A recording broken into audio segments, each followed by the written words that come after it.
1965. In a televised address, tears streamed down Lee Kuan Yew's face as he announced Singapore's independence from Malaysia, not as a triumph, but as a catastrophe. I had believed in Malaysian merger and the unity of these two territories. Would you mind if we stop for a while?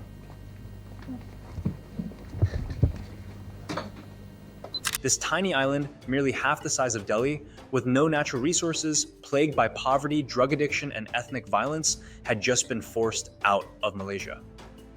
Who would believe that this slum, this tiny dot, could survive on its own? Today, that same tiny dot is the fourth richest nation on Earth. Its airport is consistently ranked the world's best, its port handles more containers than almost any other, and its people enjoy one of the highest standards of living in Asia. This is the story of Singapore, a story whose roots stretch back centuries before that fateful day in 1965. Even its name tells a story, Simapura, from Sanskrit, meaning Lion City, a testament to the ancient trade routes that would shape its destiny, which became Singapura in Malay, and finally Singapore in English. When Sir Thomas Raffles established a British trading post here in 1819, he saw something others had missed. At the southern tip of the Malayan Peninsula, where the Indian Ocean meets the South China Sea, Singapore commanded the Malacca Strait, the maritime Silk Road of its time. The British East India Company made this their key trading post, particularly for the opium trade from Bengal to China. But this colonial legacy left deep scars. By 1941, Singapore had over 16,500 opium addicts. Then came the Japanese occupation during World War II, bringing unimaginable suffering. 3 years of occupation left Singapore in ruins, its economy shattered, its people traumatized. The post-war years brought new challenges. In a population of just 1 million, 3 main ethnic groups, Chinese, 74.5%, Malays, 13.5%, and Indians, 9%, lived in growing tension. Riots erupted regularly. Communist insurgencies threatened stability.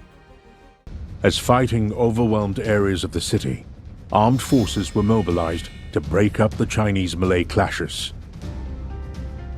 These events in 1964 mark one of the island's darkest times. When Malaysia expelled Singapore in 1965, it seemed the final blow. Enter Lee Kuan Yew, Cambridge-educated lawyer turned politician.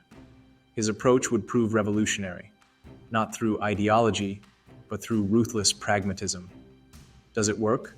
Became Singapore's national motto. I am calculating not in terms of the next election. That's no trouble. 68, no trouble. I am calculating in terms of the next generation, in terms of the next 100 years, in terms of eternity. And believe you me, the next 1,000 years, we will be here. I won't be here, but people like me and like my friends here tonight will be here. Recognizable, identifiable, 1,000 years from hence. And it is people who calculate and think in those terms that deserve to survive. His first radical move targeted housing. In the 1960s in Singapore, 70% of people lived in slums. Lee's government began an unprecedented public housing program, but with a twist. They enforced ethnic quotas in every building.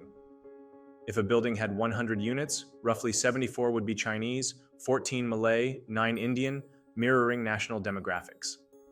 This forced integration prevented the formation of ethnic enclaves and fostered daily interaction between communities. He then moved to building a clean, green nation. On October 1st, 1968, Lee launched the Keep Singapore Clean campaign.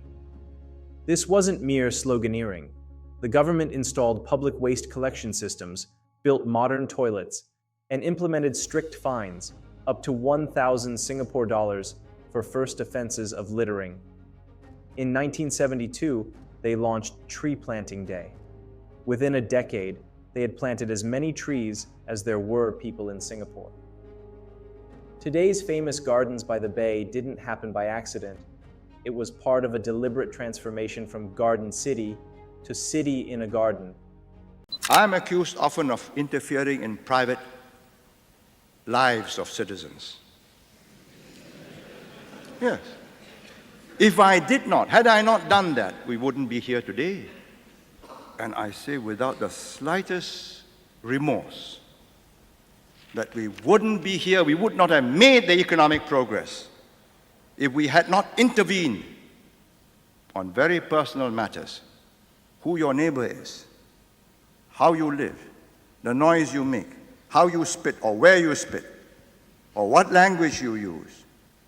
Had we not done that and done it effectively, we would not be here today. But cleanliness and greenery alone don't build an economy. Singapore needed jobs, investment, and skills. Lee Kuan Yew's government took 3 crucial steps. First, they positioned Singapore as a first-world oasis in a third-world region. They built world-class infrastructure, established an incorruptible civil service, and maintained political stability. To fight corruption, they did something unprecedented. They made their civil servants among the highest paid in the world. Today, Singapore's Prime Minister earns $1.6 million annually, more than any other head of government. Second, they created a unique savings system. The Central Provident Fund required workers to save 25% of their salary, matched by another 25% from employers.